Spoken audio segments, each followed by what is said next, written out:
एक, दो, तीन, पाँच, 6,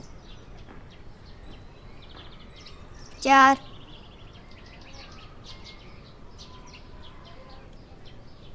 ये लड़कियां गिनती नहीं सुना रही हैं, ये बता रही हैं कि इनकी कौन सी उम्र में शादी हुई है।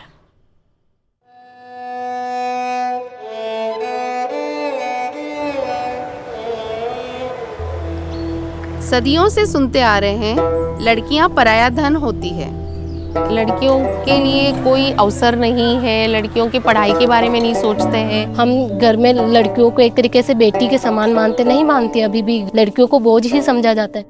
पैसे बचाने के लिए लड़कियों की शादी कर दी जाती। लड़का कैसा है क्या है नहीं, बस मिल जाता है लड़का, बस शादी करनी है और जिम्मेदारी से उनको मुक्त होना है। 50,000 एक के लगता है तो 50,000 में 3 लड़के लग जाती है, साथ में तो फायदा होता है ना कर सकती। तो जब मैं 10th क्लास में थी, मेरे 10th के बोर्ड थे, तो मेरे दिन में पेपर थे, तो पापा ने सुबह को हाथ में शादी का जोड़ा दे दिया था। नानी के साथ भी हुआ, दादी के साथ भी हुआ, मम्मी के साथ भी हुआ और मेरी दीदियों के साथ भी हुआ। मेरा नंबर आता उससे पहले गांव में एक फरिश्ता आया।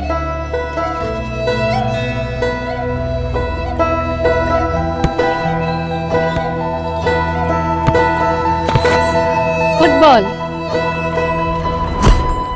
जब एक मीटिंग में ये हम तक आइडिया आया कि हमारे यहाँ पे क्यों ना हम स्पोर्ट्स शुरू करें, तो मुझे खास करके पर्सनली ये लगा था कि कहाँ ये लड़कियाँ लहंगा चुन्नी पहन के रहती है, तो कैसे वो शॉर्ट्स पहनेगी, कैसे पब्लिक स्पेसेस में खेल पाएगी।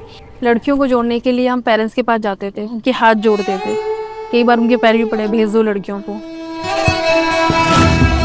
हमको रास्ते दिखाए लड़कियों ने कि हम क्या कर सकते हैं।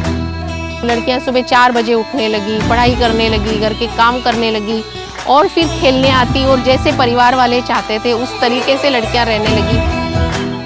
रोज खेलने जाती थी शुरू से, तो ये छोटे छोटे कपड़े पहन के जाती थे, कोर्ट का कहती ये देखो हमारी लड़की तो सबसे बड़ी, तो उसका तो पैर बहुत ज्यादा दिखता था। गांव का कुछ भी कहवे न तो ये कानून निकाल देती हूँ, कुछ किसी को ध्यान नहीं देती हूँ। तो मैं क्यों भाई थाना कोई टेंशन को नहीं, हमारा बच्चे है, मैं कटे भी खना सकती।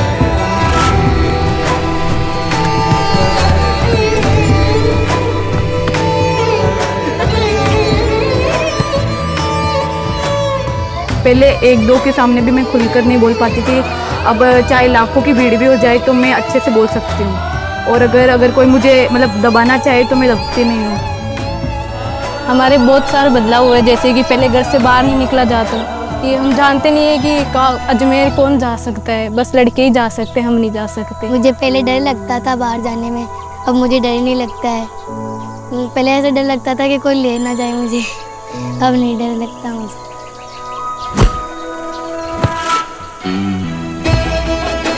जब हमारे ट्रायल्स होते हैं, तब लिस्ट आती है ना, तब हम बहुत बेसब्री से इंतज़ार करते हैं कि हमारी कब लिस्ट आएगी, कब लिस्ट आएगी।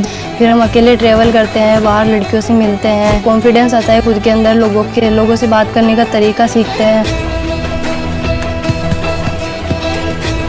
शुरुआत 0 से की थी और मेरा 0 में फुटबॉल का मानती हूँ। कैसे कैसे मैंने नई नई चीज़ें सीखी, बाहर निकली और अब मुझे पता चला कि मेरा इंटरेस्ट किन चीज़ों में। जैसे मैं खेल के साथ साथ मैंने फिल्म मेकिंग का काम सीखा। धीरे धीरे लड़कियां जुड़ती गई और आज हमारे 13 गांव में 550 लड़कियां फुटबॉल खेल रही हैं। एक फुटबॉल सिर्फ ग्राउंड तक सीमित नहीं है, फुटबॉल एक तरीके से एक अचीवमेंट है लड़कियों का, जो मेडल बनके उनका किट बनके उनके घर में भी जगह बना रखी है। मैंने 5 बार नेशनल खेले हैं, एक गुजरात में, एक बिहार में और एक मणिपुर, एक पंजाब और एक बीकानेर में। मैं फुटबॉल में आगे इंडिया को रिप्रेजेंट करना चाहूँगी। फीफा जैसे जो मतलब जिनका मैंने बस नाम सुना है, अगर मैं वहाँ जाकर वो मैचेस खेलूँगी तो वो मेरे लिए बहुत ज़्यादा बड़ी बात होगी। मैं कोच बनना चाहती हूँ ताकि मैं लड़कियों को बड़ी होकर और भी लड़कियाँ जो बाहर नहीं निकलती है ना, उनको भी खिला पाऊँ। पंच बनूंगी, सरपंच बनूंगी, प्लेयर बनूंगी, ठाणेदार बनूंगी, सासरे ना जाऊं माँ, पढ़ाई छूट जाएगी, सासरे ना। जो सदियों से सुनते आ रहे हैं, जरूरी नहीं वो आज भी सही हो। बदलते वक्त के साथ क्या सुनते हैं और क्या नहीं, ये भी बदलना जरूरी है। कुछ नया सुनो, कुछ अच्छा सुनो, क्योंकि अच्छा सुनोगे तभी अच्छा करोगे। वहाँ का गाँव में पहली छोरी पैदा हुई तो यान कहता कि एक और आएगी, गोल कर वाली फुटबॉलर और होगी एक पैदा।